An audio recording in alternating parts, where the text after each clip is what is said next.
نرجعوا لنفس الموضوع ديال المراسل التونسي باقي في المغرب. تكيسوا علينا بشويه. نعاود لكم القصه. البارح كنا شفنا الاعتذار الرسمي من القناه صوتا وصوره وحتى ديال المراسل، ولكن الاعتذار الحقيقي البارح بان في الخريطه المغربيه الكامله للتراب المغربي. تبعتوا معايا ودابا اسمعوا القصه.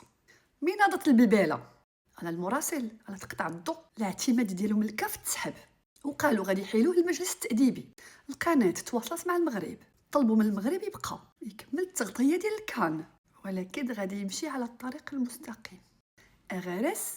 أغارس كون مهني فقط، ولكن ملي غيرجع غيحيلوه للمجلس التأديبي.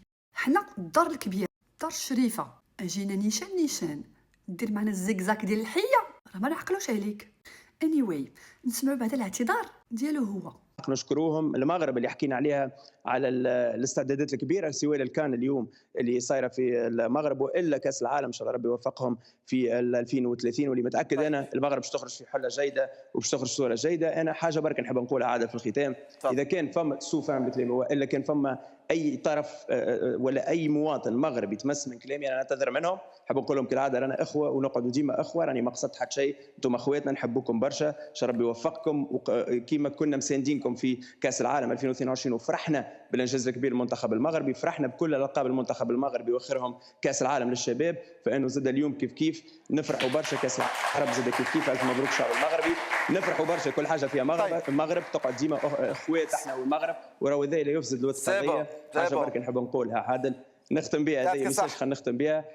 راهو ما عندنا حتى نيه سيئه، راهو بالعكس فرحانين برشا بالخدمه الكبيره ومبهورين برشا بالنجاح الكبير للمغرب لحد الان. وكالعاده بحكم انا تونسي نقول تحيه تونس، وبطبيعه مدامنا في المغرب وديما كما يقولوا اخواتنا مغرب، اخواتنا المغاربه ديما مغرب عاد. يعطيك الصحه. طبعا حمزه طياشي كنت معنا من شحال زوين تمشي على الطريق المستقيم. ايوا اجيو ليا دابا الاعتذار الحقيقي.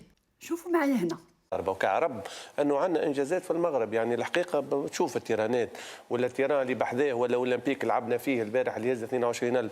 الحقيقه شوف انا المغرب راه علات ستاندينك كما قطر سارتا مامون. شبان لكم؟ شفت اللي انا شفته وعليها باقي في المغرب. انا من عندي قول الضو مكاش، الماء مكاش، الويفي مكاش، الحليب مكاش، العدس واللوبيا مكاش، البنان مكاش، ترونسبور مكاش، الملاعب مكاش، الجمهور مكاش. عادي، حيت هادي هي اللي كاينه. ومرحبا بك في مدينتي، مدينه الانوار اللي الضو فيها مشعشع وملعلع. بيس.